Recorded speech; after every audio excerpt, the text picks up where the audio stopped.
বাংলাদেশের কাছে অপরিশোধিত জ্বালানি তেল বিক্রির প্রস্তাব দিয়েছে রাশিয়া। বাংলাদেশ এই প্রস্তাব পর্যালোচনা করে দেখছে। বিশেষ করে ক্রুড অয়েলের বিষয়ে প্রস্তাব দেওয়া হয়েছে বলে জানিয়েছেন বিদ্যুৎ ও জ্বালানি প্রতিমন্ত্রী নসরুল হামিদ। প্রতিমন্ত্রী জানান, রাশিয়ার পক্ষ থেকে তেল বিক্রির প্রস্তাব এসেছে। বিশেষ করে ক্রুড অয়েলের কথা বলেছে তারা।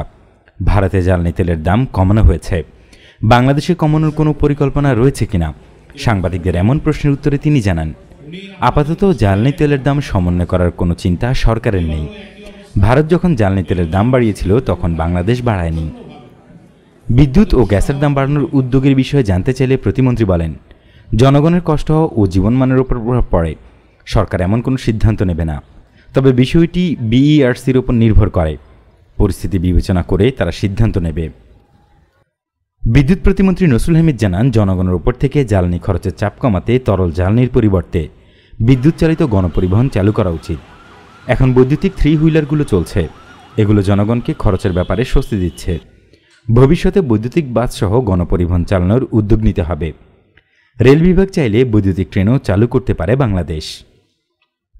বিদ্যুৎ কেন্দ্রের ক্ষেত্রেও একই পদক্ষেপ নেওয়ার কথা জানিয়ে প্রতিমন্ত্রী বলছেন, আগামী বছর আমাদের বেশ কয়েকটি গ্যাসভিত্তিক ও কয়লাভিত্তিক বিদ্যুৎ কেন্দ্র চালু হতে যাচ্ছে। সেক্ষেত্রে আমরা বেশ কয়েকটি তেলভিত্তিক বিদ্যুৎ কেন্দ্র বন্ধ রাখতে পারব। এতে খরচ সাশ্রয় হবে। চলমান ডলার সংকটের কারণে জ্বালানি আমদানিতে কিছুটা সমস্যা হচ্ছিল জানিয়ে তিনি বলছেন, সেই সমস্যা এখন কেটে গেছে। কারণ নিয়ম অনুযায়ী যে কোনো রাষ্ট্রীয় কেনাকাটায় বাংলাদেশ ব্যাংক ডলার ছাড় দিতে বাধ্য। আমরা যে ব্যাংক থেকে এলসি খুলতে চাই, বাংলাদেশ ব্যাংক সেই ব্যাংকের ডলারের যোগান দিতে বাধ্য। বিষয়টি নিয়ে আলাপ আলোচনা হয়েছে।